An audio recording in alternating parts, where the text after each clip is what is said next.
Hello everyone, I hope you're all doing well. Today I'm going to be taking a look at some new products from Paul Rubens. And so first we're going to take a look at the paper. This paper is a package of hot pressed paper. It's 100% cotton. It is 140 pounds and it has a subtle glitter effect on it. I'm going to try to share what that looks like here in a minute. Paul Rubens kindly reached out to me and asked if I would like to try their new opaque watercolors. Of course, I couldn't wait to try them. I love watercolors and gouache, and these seem like a combination of the two. So here I'm sharing the box of the Paul Rubens Opaque Watercolor paint set. These comes in a large box. It's silver and it was very cloudy and rainy this day, so I'm apologizing about the reflection. And it says right on the box that they have good light fastness. They sent me the set of 36, but it's also available in a 24 tube set. And here is what the paints look like.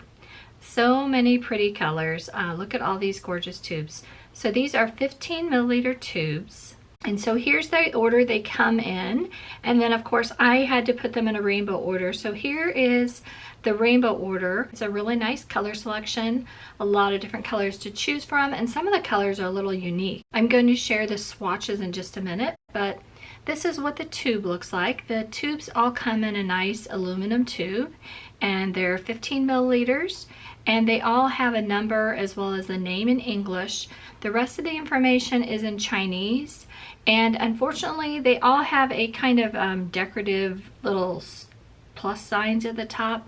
And it looks like it's supposed to be maybe light fast, but it's not, because the opera is the same as the brown. So I think it's just decorative, and anyway, we'll talk about that later. Here is all the colors. I swatched them all out, and I did on the left side, you'll see I did them as just the watercolor. And then on the right side, I swatched them as gouache. And so that's the beauty of this set, is that you can kind of use it a little bit like both. And here is what they look like swatched out on black watercolor paper. This is just some of my favorite colors that I quickly did, and that is just one layer. So these paints really do have good coverage, because that is just one layer swatched out. I'm going to share some of my drawing. I'm drawing a pumpkin here, and I'm going to share just a little bit of my drawing, not all of it, but just a little bit. Drawing the pumpkin and some mushrooms. I really wanted to draw some fall objects. I'm going to use my electric eraser and then finish some drawing. So here I'm going to draw some mushrooms, and I'm just doing it really simple, and I'm trying to let you guys see, so if you'd like to, you can draw and paint with me. And then here I'll draw another mushroom, and I was going to make a smaller mushroom, and then I decided to change it, and I thought I'd really like to see its cute little underbelly, so I'm going to adjust that a little bit.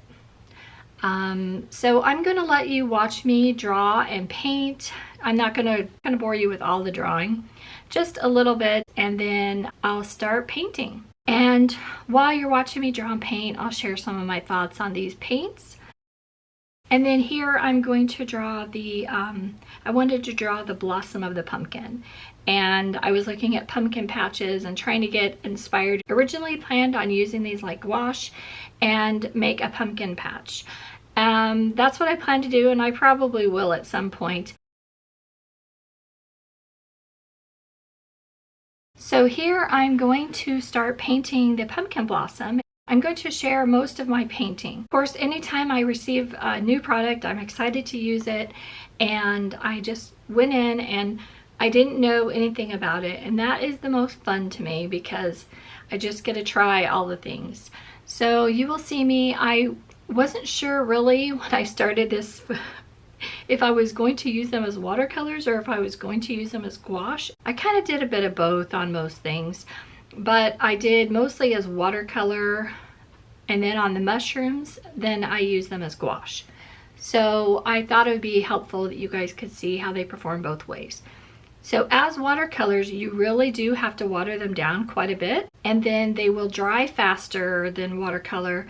And also sometimes they still kind of change the color when it dries. So I really think it's best if you make your color swatches so you can see what the color is going to be when it's dry.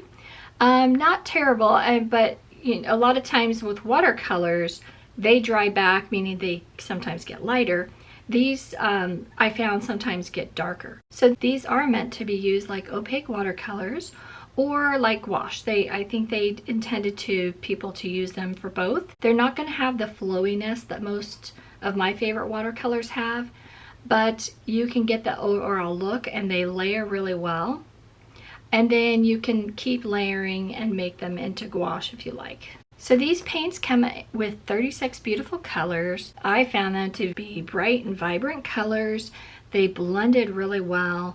The texture really was very smooth, and you can make some really delicate paintings if you want to, if you use a lot of water. These paints are meant to have really good, strong coverage, but they don't crack easily. And using them as watercolors, you're not going to get the flowy, gentle, transparent look, but you can still paint some really pretty things, and that's what I did. I love the large selection of colors they've included. I love having all these convenience colors. I still wish there was an actual turquoise, but I made a really good turquoise using the Viridian green and I forget which blue. You can make some different turquoises though.